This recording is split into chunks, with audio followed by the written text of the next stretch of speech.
Hi guys, so tingnan natin if we can gawa tayo ng general reading. Hindi ko alam bakit ko rin gagawin. Maybe somebody needs this message.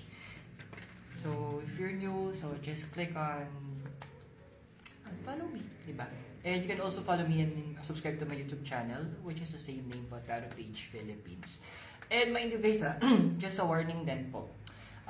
Hindi po ako nagpapadala ng message na nagsasabi na i-read ko kayo, tapos puro English. Dude, sawa ko mag-English. So, pag may nag-message yung ganun sa inyo, malamang sa malamang, it's a fake account, huwag nyo entertain. So, let's use sa Sakura cards. Ano ba? Sino bang kailangan natin basahan?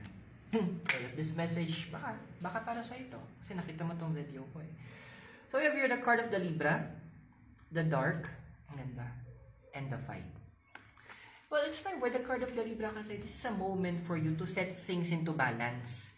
Ito na yung moment kasi na alam mo na may mga bagay na kailangan mo ng bitawan, pero you're holding on to it kasi you're emotionally connected. Hindi pwedeng ganun.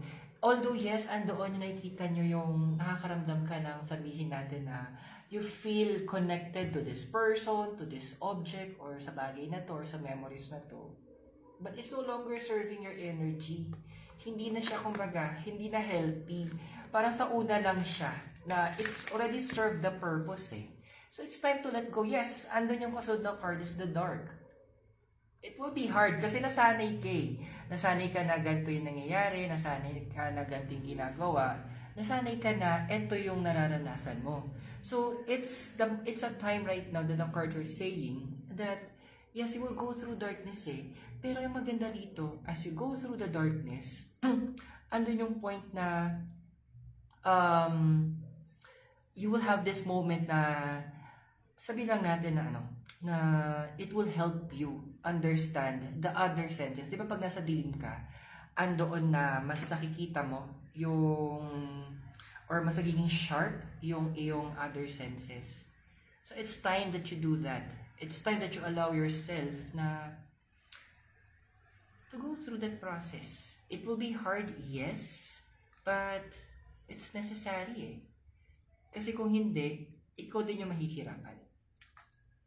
Now, with the card of the Fight, it's time that you go ahead and fight for what is yours.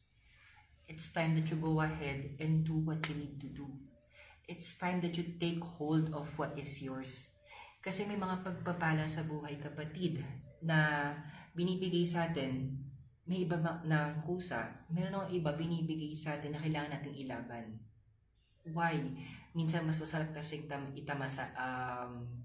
i-celebrate yung isang bagay na pinaghirapan, isang bagay na pinaglaban, isang bagay na alam mong dugot pawis mo ang ginamit mo.